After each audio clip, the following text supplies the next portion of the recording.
Le résultat est là les gars. Me revoilà pour ma coloration noire. Mais en réalité, tu peux pas prendre du soin et faire ça comme ça. Est-ce que vous êtes conscient que c'est totalement inutile? Hello tout le monde, c'est Daniela. Belle bonjour tout le monde qui a regardé moi. Aujourd'hui, je vais faire une coloration. Donc j'ai choisi Revlon. Pourquoi ça? Parce que c'est ce que je trouve tout près de chez moi. Et j'ai bien aimé la fille dessus, bien sûr. C'est la deuxième fois que je fais cette coloration cette année. Ma dernière coloration remonte à février. J'ai retrouvé la date. Je pensais que je l'avais fait en mars. Je me suis dit j'attends 6 mois. Mais là ça fait... ouais, 8 mois environ que je l'ai fait. Et pourquoi je le fais? C'est parce que j'aime avoir les cheveux bien noirs. Mais au-delà de ça, j'ai acheté une ponytail. C'est une ponytail naturelle. Et bien sûr, c'est pas la couleur de mes cheveux. J'aurais pu rester comme ça. Mais la ponytail que j'ai reçue, elle est comme ceci.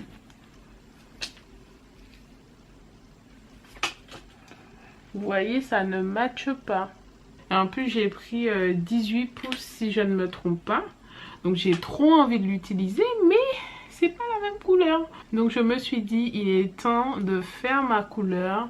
Et si je la colore, je vais colorer aussi mes cheveux pour que tout soit de la même couleur. Ou au pire, une bonne base comme ça. Parce que vous voyez, il y a des cheveux plus clairs au bout. Donc, je sais pas encore si je laisse les bouts un petit peu marron comme ça.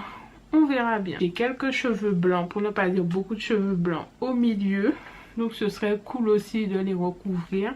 Mais la coloration, c'est pas quelque chose que j'ai envie de faire chaque mois ou chaque 2 mois.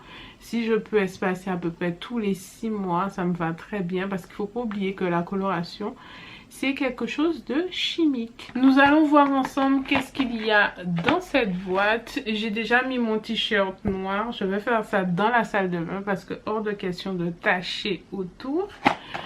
Donc, logiquement, on a la base.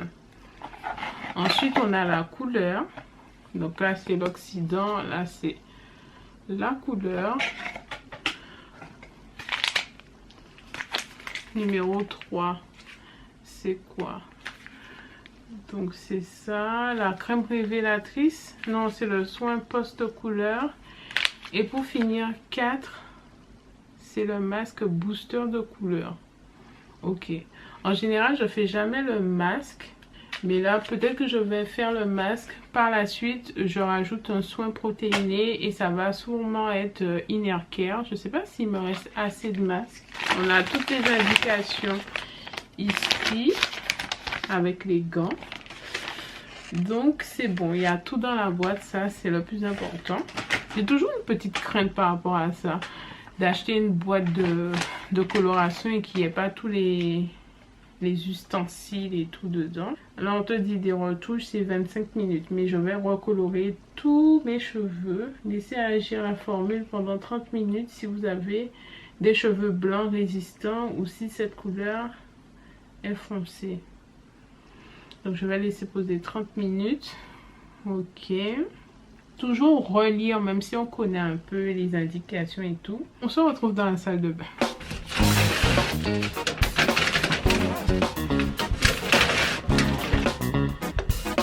Souvent, c'est toujours la même chose. On met le 2 dans le 1. Donc, c'est ce que je fais. Je mets la totalité.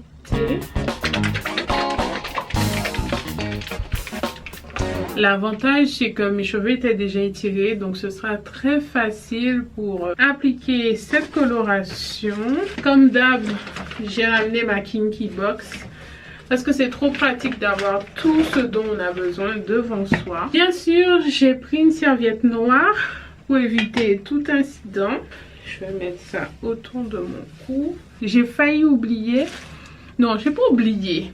Si j'ai pas encore commencé, c'est que j'ai pas encore oublié la graisse tout autour.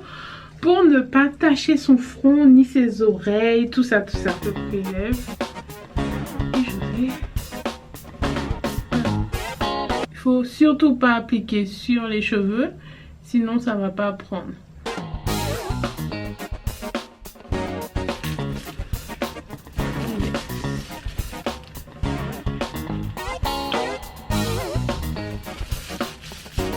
Ah, mon pantalon, j'ai pas retiré mon pantalon, il est pas noir. Je peux pas faire mon pantalon bordeaux tout neuf. Sur Instagram, il y a pas mal de personnes qui m'ont posé des questions par rapport à la coloration. Alors j'essaie d'être concentrée, de parler. Je ne sais pas si ça va le faire.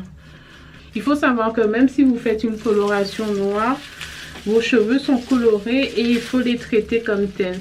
Il y a beaucoup de personnes qui font des colorations et qui pensent que c'est anodin. Une coloration chimique, ça a des conséquences sur,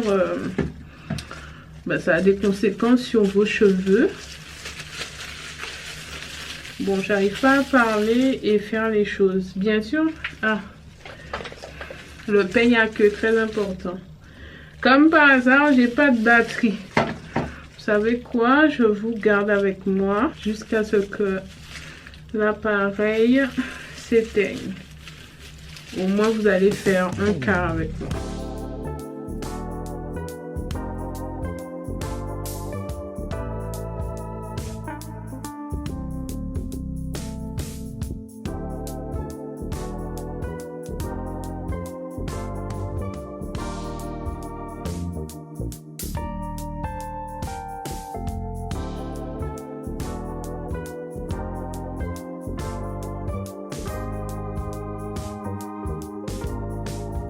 Ça y est, j'ai fini l'application. C'est parti pour 20 minutes. Parce que là, ça fait déjà 10 minutes. Comme je malaxe ma ponytail et tout. Et mon gros pouce n'a pas été épargné. Je vais essayer de laver au plus vite. Parce que là, c'est un peu le chantier. Mais bon, allez.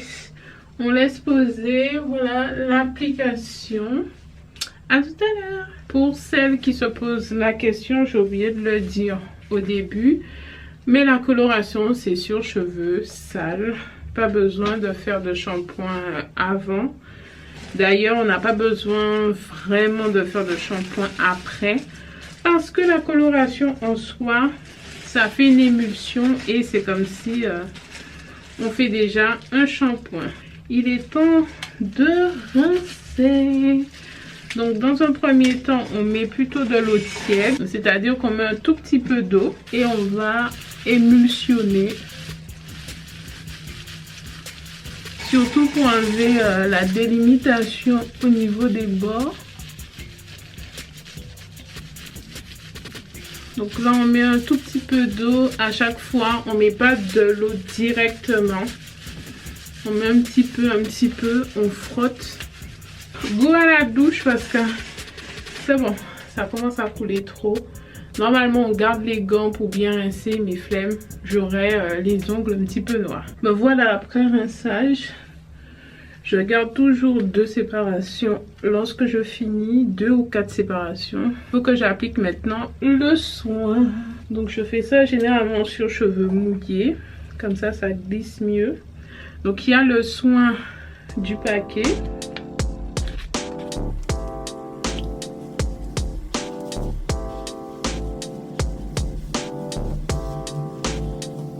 Ce soin post-collant que je ne fais jamais. C'est sûr qu'il n'y a pas assez pour mes cheveux. J'ai mis une bonne quantité pour la moitié. Et je mets l'autre partie pour l'autre moitié.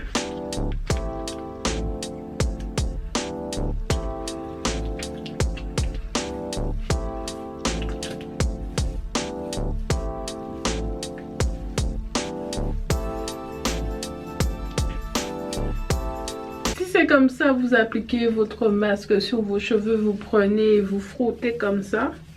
C'est normal que vos cheveux ne soient pas hydratés. Je vous le dis déjà. Vous prenez un peu dans les mains, vous faites comme ça là. Chaque fois je vois ça sur les réseaux sociaux. Les gens qui font vite fait comme ça là. Hey, je sais que des fois, juste pour les réseaux, tu fais vite fait. Mais en réalité, tu peux pas prendre du soin et faire ça comme ça. Est-ce que vous êtes conscient que c'est totalement inutile? Vous pensez que quand vous appliquez du produit comme ça là, vous avez fait quelque chose? Vous avez nourri la partie de l'iceberg visible. C'est tout ce que vous avez fait. Ça ne sert à que dalle. Et maintenant, on va appliquer un soin correctement. Donc là, j'ai pris le soin de Bouclem. C'est ce que je vais appliquer. Et je rajoute de la protéine de soie ainsi que de la provitamine B5 de chez Aromazone. Dans le soin, il n'en reste pas beaucoup. On est sur un fond.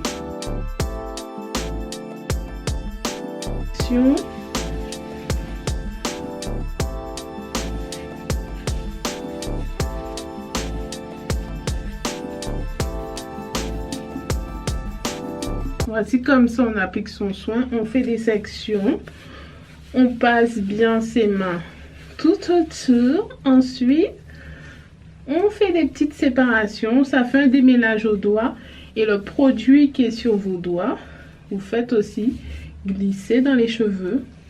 Et c'est encore mieux lorsque vous passez la brosse parce que le produit glisse sur l'ensemble des cheveux. Donc si vous ne faites pas ça, on ouvre dans tous les sens. On s'assure d'appliquer le produit.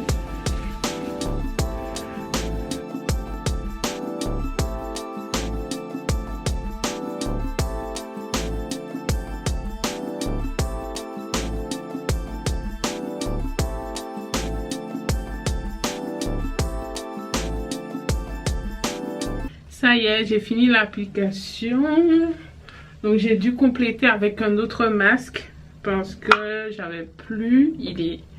J'ai utilisé Pure Pousse. Elle aussi, je lui fais un petit masque. J'ai trop hâte de l'utiliser. Allez, à toutes. J'ai laissé poser finalement sans chaleur. Et je dois partir dans exactement 20 minutes. Donc je vais faire un petit démêlage vite fait avec le peigne à dents large comme ça. Pour enlever les plus gros nœuds.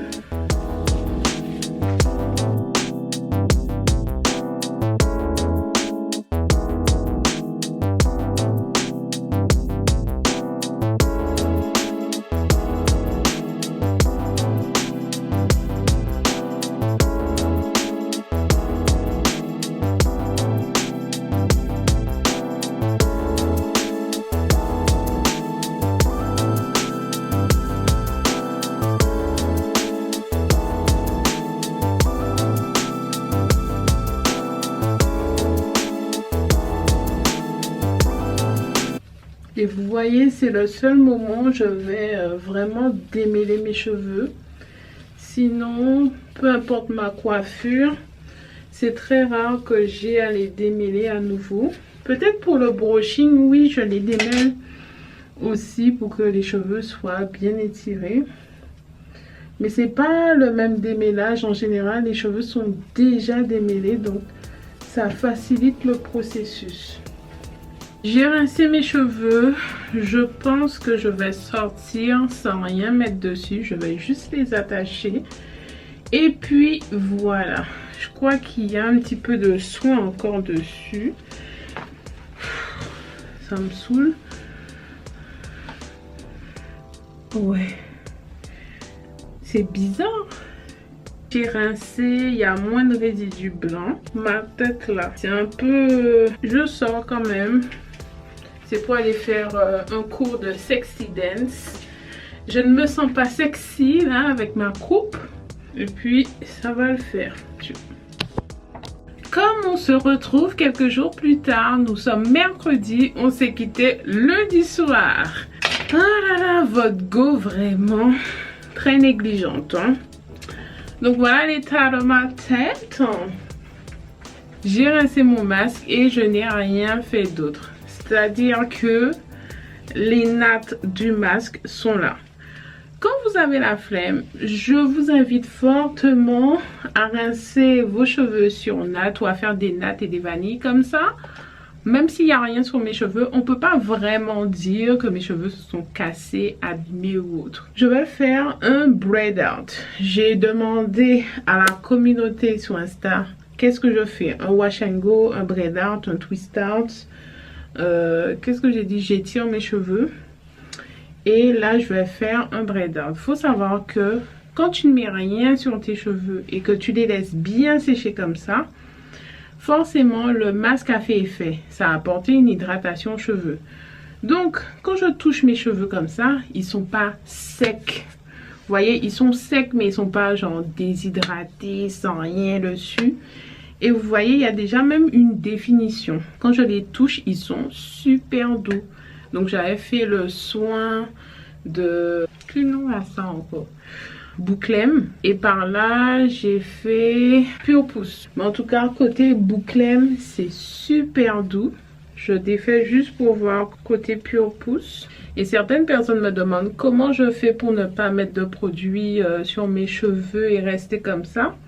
Ben, déjà, j'évite de lâcher mes cheveux. Ça diminue la manipulation et éventuellement la casse. Mais malgré tout, vous voyez, il y a une bonne définition. Pourquoi? Parce que les masques sont efficaces. Je les ai bien appliqués section par section. J'ai pris le temps de démêler. Il y a une meilleure définition de ce côté-là. Donc là, c'est Pure Pousse. Donc vous voyez, si le masque est déjà efficace, sans même rajouter de produit, vous avez déjà leur effet. Donc là, on aurait dit que j'ai mis un produit pour faire un braid out, alors que j'ai rien mis, les gars. Je pense que je vais diviser chaque section en 2 ou en 3. Let's go pour un braid out. Moi, j'aime l'arrêt du milieu. J'ai des petites pinces sous la main. On travaille toujours avec des pinces. Le produit de Camille Rose, franchement, pour moi, c'est une valeur sûre. Donc là, je vais faire mon braid out sur cheveux secs. Ça veut dire que je vais avoir plus de longueur que si je l'avais fait sur cheveux mouillés. Ça fait toute la différence de faire une mise en pli sur cheveux secs que sur cheveux mouillés. C'est aussi pour ça que je voulais reprendre YouTube, parce que toutes ces subtilités, je l'ai appris au fur et à mesure. À force de faire des tests, vous connaissez votre go. C'est pas tout que je partage. Ça ne réagit pas pareil, un braid out sur cheveux mouillés ou un braid out sur cheveux secs. Donc quand je fais ma natte, au niveau de la racine, j'essaie de faire en sorte que ça soit bien tendu. Je natte serré, c'est-à-dire que je ne serre pas au niveau de la racine, mais je serre au niveau des croisements. C'est ça qui va faire que votre braid out aussi soit bien défini ou pas. Le carré est gros, mais je trouve que la section est fine. Hein? Vos pointes, si vous voulez que ça soit bouclé, vous prenez un peu de produit et vous tournez. Donc là, ça va pas tourner comme quand les cheveux sont mouillés, parce que justement, on fait un braid out sur cheveux secs. Ce que je voulais dire aussi, parce que là, j'applique mes produits à la racine. Vous voyez, quand je vous disais que j'applique mon masque à la racine, je sais pas si je les cut ou pas, parce que parfois, je parle beaucoup. J'applique mes produits à la racine. C'est pas pour dire que je dépose le produit, mais j'applique quand même. Tu vois, tu passes au niveau de la racine et ça fait que là, sans même rajouter de produit, quand je touche mes cheveux, de la racine jusqu'aux pointes, je sens la douceur de mes cheveux. Je vous assure que là, c'est pas le produit que je rajoute maintenant qui fait toute la différence au niveau de l'hydratation. C'est dès le masque. J'allais dire le shampoing, ça y contribue beaucoup. Mais c'est vraiment le masque que tu laisses appliquer sur les cheveux. Ça fait toute la différence. L'hydratation, c'est pas juste le produit coiffant, juste au niveau de la coiffure. Ça aide. Mais si dès la base, dès les soins lavants, il n'y a pas d'hydratation, je vous assure que vous ne pouvez pas conserver une hydratation longue. Parce que oui, certaines personnes vous disent on peut conserver de l'hydratation longue en fonction des produits et tout. Mais c'est pas qu'externe. C'est comme si vous me dites vous êtes hydraté parce que vous passez de la crème sur votre peau. Mais votre corps n'est pas hydraté si vous en buvez pas. Après, c'est pas tout à fait la même chose. Mais il faut que vos soins profonds que vous laissiez poser soient efficaces. S'ils ne sont pas efficaces dès là, Vous pouvez mettre une tonne de produits sur vos cheveux. Ça va compenser, mais vous n'allez pas réussir à garder une hydratation sur une longue durée. Certains produits le proposent et le font, mais pour moi, il n'y a pas que ça en fait. Après, chaque personne a sa méthode. Encore une fois, pour une personne qui n'a mis aucun produit depuis 2 jours sur ses cheveux et qui a des cheveux souples, je peux vous dire que les masques, je suis en boucle, mais les masques profonds, hydratants que tu fais, surtout comment tu l'appliques, parce que je vous ai dit, quand vous appliquez ça comme ça là, est-ce que vous pensez sérieusement que ça fait un effet sur vos cheveux? Parce qu'il y a des gens qui disent, oui, moi je fais des soins toutes les semaines, je fais tout ce qu'il faut, tout, ça ne marche pas. Montre-moi comment tu fais. Montre-moi comment tu appliques. Pour toutes celles qui disent que je suis essoufflée, oui, je suis essoufflée. Un truc que les gens aiment me dire lorsqu'ils touchent mes cheveux et qu'ils font des soins dessus, c'est que mes cheveux sont bien ou genre, je dis que mes cheveux sont crépus, mais mes cheveux sont un peu différents, tu vois, pour dire que non, mais ça va, t'as pas de problème en soi. Il faut savoir que ça n'a pas toujours été le cas. Quand j'étais naturelle jusqu'à mes 19 ans, la texture de mes cheveux n'était pas celle-ci du tout. D'ailleurs, je ne lâchais pratiquement jamais mes cheveux. Quand je lâchais mes cheveux, ben c'était toujours très désordonné parce que je savais pas comment gérer les cheveux lâchés. Non, ce qui revient, c'est que ouais, non mais toi tes cheveux sont bien quand tu touches la texture et tout. Les gars, vous pensez que c'est venu comme ça? Non, la texture et la rugosité de tes cheveux, ça s'améliore par rapport à tes soins, par rapport à l'entretien. C'est un peu comme ta peau, si tu l'hydrates régulièrement, si tu en prends soin, si tu bois assez d'eau, c'est pas la même chose que si tu ne mets jamais de crème, tu mets rien. Généralement, je dis rien parce que c'est très facile de dire, ah non, mais toi, tes cheveux, tu mets un truc dessus, ça réagit bien tout de suite. Vous voyez pas les efforts que je fais en fait. Les cheveux, c'est quelque chose auquel je fais attention. C'est très rare que je dors sans bonnet, très rare que je néglige ma routine du soir. Si je suis vraiment fatiguée, je trouve des alternatives. Vous pouvez pas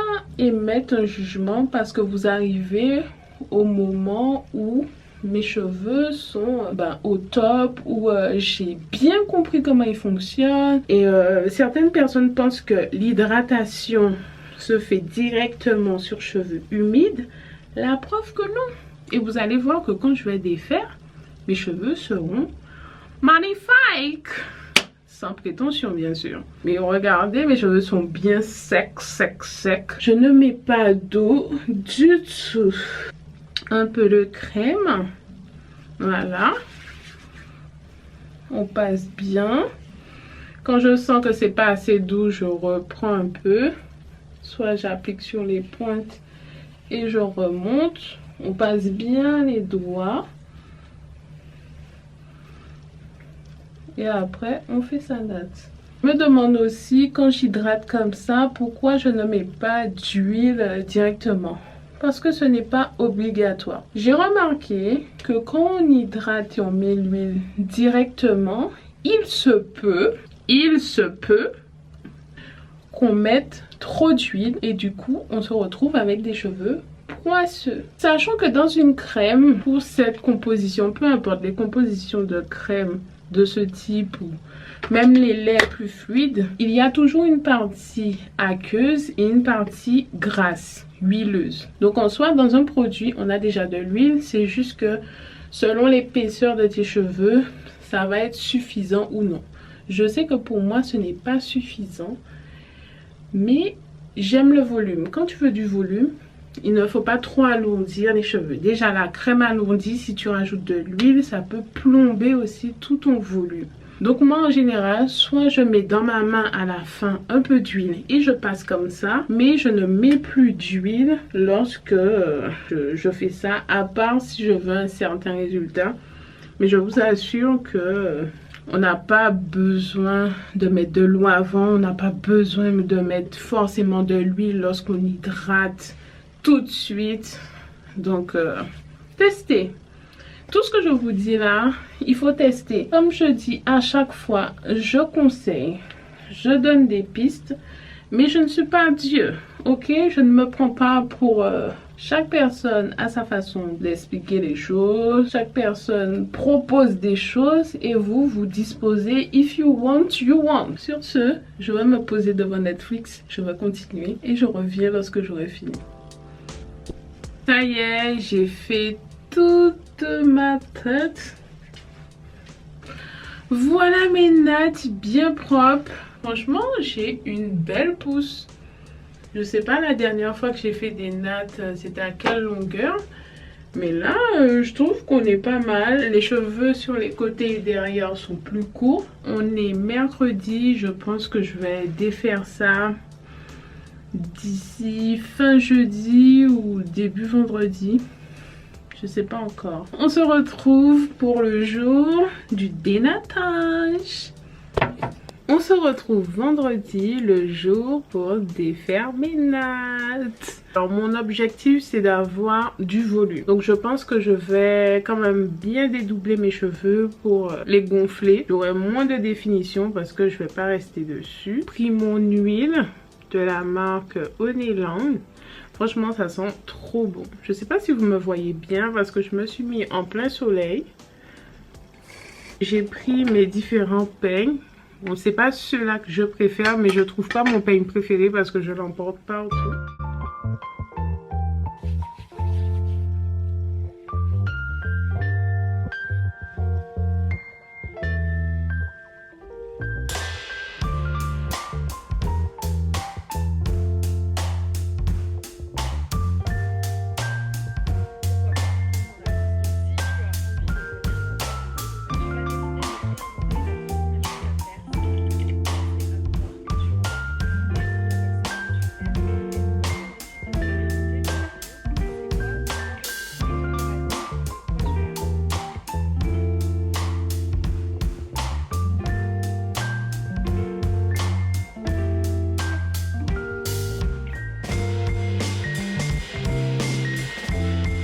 J'ai défait pratiquement la totalité de mes nattes. J'aime beaucoup les deux nattes qui restent juste ici. Je sais pas encore, je défais, je garde. Ici, on m'a dit de laisser. Mais je sais pas. Donc, j'ai pas encore travaillé les racines. Je gonfle un tout petit peu. J'aime beaucoup le résultat. Il y a du volume parce que j'ai appliqué les produits sur cheveux secs. On a une bonne définition. Je sais que je vais encore casser un peu cette définition parce que je ne recherche pas quelque chose de très marqué. Ce qui est bien, c'est qu'on a des cheveux plus ou moins séparés. On a un peu de frisottis, c'est tout à fait normal parce que les cheveux texturés, bouclés, frisés, crépus, c'est la nature. Plus je vais donner du volume, plus il y aura quelques frisottis. Le soleil nous a abandonnés, mais le résultat est là les gars. Donc j'ai soulevé un peu les racines, j'ai gonflé un peu avec le peigne et les notifications. Comme par hasard la batterie, c'est fini. Ah, moi qui viens faire le final. Gâté. Attendez.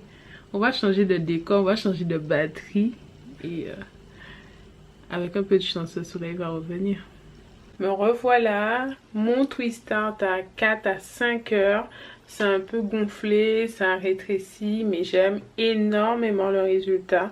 Comme vous avez vu, le processus est très simple. Il a été très long parce que ma routine a commencé lundi et elle s'est terminée vendredi, on peut dire ça comme ça. Mais j'aime beaucoup le résultat. Les deux nattes, j'ai décidé de laisser à l'avant parce que j'aime bien le style. Je vais défaire soit demain, soit dans les jours à venir. Et certaines d'entre vous m'ont posé des questions. Je crois que je me répète, mais ce n'est pas grave. Donc on m'avait demandé, lorsque je fais la coloration, est-ce qu'il faut le faire sur cheveux propres ou sales? Il faut que les cheveux soient sales. Je pense que vous l'avez compris lors de cette vidéo. Je vais checker mes stories pour voir quelle autre question on m'avait posé. Conseil pour prendre soin de ses cheveux lorsqu'on a des tresses avec des rajouts. Pour moi, il faut vraiment prendre soin de ses cheveux avant de faire la coiffure protectrice. Cependant, j'avoue que moi je ne fais pas grand chose, peut-être une fois par semaine si tu ressens le besoin et que ton cuir chevelu est sec, tu hydrates avec un spray. J'ai fait une vidéo sur Instagram où je partageais les sprays et les huiles que je peux mettre au niveau du cuir chevelu. Donc pour moi c'est ça, ce n'est pas à faire quotidiennement. Le but aussi de faire, bon, voilà, tout est à nuancer, mais le but de faire des coiffures protectrices, c'est aussi de diminuer la manipulation, l'application des produits. Et même quand on a les cheveux lâchés comme ça, on n'a pas besoin de mettre des produits tout le temps, tous les jours, tous les 2 jours. Par rapport au shampoing clarifiant, faut-il le faire avant ou après avant le premier shampoing, je veux me dire. Le shampoing clarifiant, pour moi, c'est le premier shampoing que tu fais. Au final, la coloration a tendance à détendre le cheveu crépus ou non. Je dirais que la coloration détend quand même le cheveu crépus, mais tout dépend de la coloration, tout dépend du procédé, tout dépend de la technique. Donc, plus c'est clair et plus ça a tendance à agresser le cheveu. Moi, j'ai fait une coloration noire. En général, ça préserve ma texture. Je pense que ça cause des dommages aux cheveux, mais ça ne cause pas énormément de dommages comparé à une couleur claire. Donc, je trouve que ça modifie un peu ta texture, mais si tu as fait quelque chose d'agressif, ça va changer. Si tu as fait quelque chose de doux et tu as respecté les consignes et tout, en vrai tu gardes plus ou moins ta texture. Faut-il forcément passer par une décoloration pour colorer les cheveux autre que noir? Non, on n'est pas obligé de passer par la décoloration. Après, soit tu vas chez un coiffeur et tu lui en parles. Si tu veux quelque chose de miel par exemple, tu prends une coloration blonde, sachant que tu pars sur une base noire. Ça fait que ça éclaircit tes cheveux, mais pas autant que sur le paquet. Je sais pas si c'est clair, mais tu n'es pas obligé de passer par une décoloration. Pour plus d'infos, faites vos recherches avant qu'on dise que c'est Poupée Kinky qui a dit, Daniela a dit. Je vous vois. Hello, quel gel plaquant préconises-tu pour les cheveux du type 4B? Je sais qu'il y a la Got2b. J'utilise aussi le gel de Beauté Insolente, le noir. Il est pas mal. Comment garder ses cheveux hydratés lorsqu'on va régulièrement à la piscine? Alors vraiment la piscine, c'est quelque chose. Pour moi, une fois que l'eau est passée sous tes cheveux, c'est comme s'il faut tout recommencer. Ou sinon, avant la piscine, il faut bien charger tes cheveux, soit en après-shampoing, soit en gras. Mais par la suite, il faudra bien rincer l'eau chlorée, puis remettre du produit sur tes cheveux. Pour moi, il faut recommencer le processus. Franchement, je suis pas une grande connaisseuse, mais quand l'eau passe sur tes cheveux, pour moi, il n'y a plus rien. Surtout quand tu restes dans l'eau, ça retire tout quoi. Hello Poupée, peut-on faire un bain d'huile avant coloration?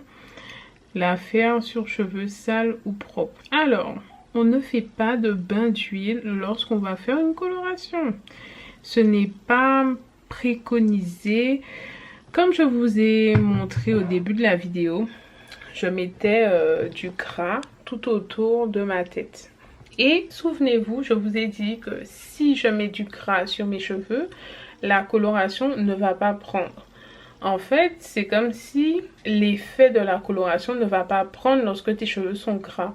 Donc, évitez que vos cheveux soient trop gras. Ne faites pas de bain d'huile. Ne mettez pas de beurre dans vos cheveux avant. Surtout si vous savez que vous allez faire une coloration. Vos cheveux ne doivent pas être gras, gorgés de gras. Même réhydrater tes cheveux 2 jours avant et mettre beaucoup de beurre, c'est déconseillé. En plus, il y a des huiles qui sont pas compatibles avec la coloration. Alors, quelle coloration faut-il prendre? Quel shampoing faire? Protéiné ou hydratant? Quel masque faire?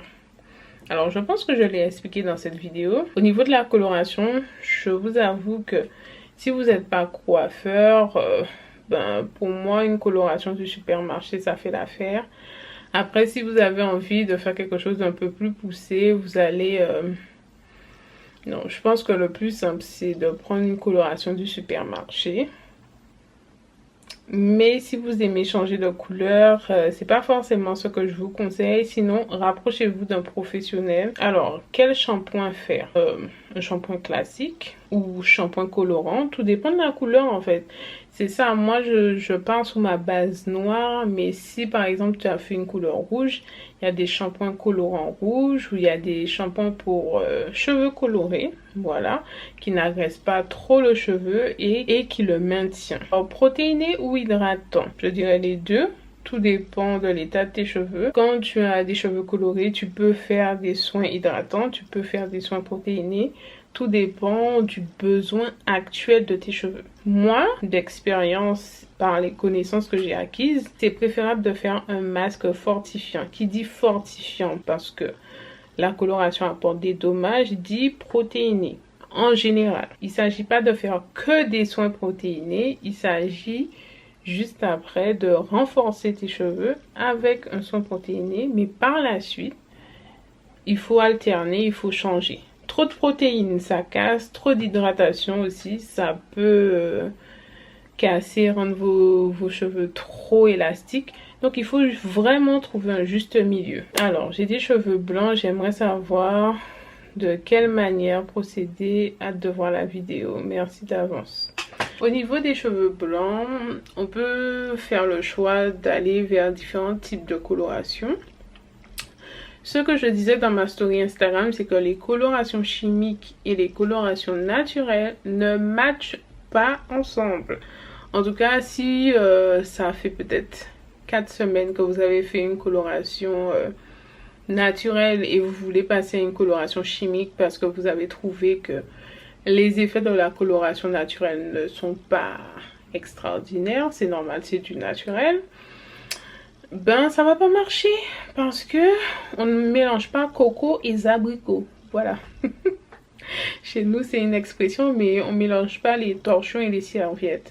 Moi je pense une coloration chimique. Ce n'est pas parce que c'est chimique que c'est forcément toxique. Non, c'est pas le bon mot. C'est pas parce que c'est chimique qu'il faut le diaboliser.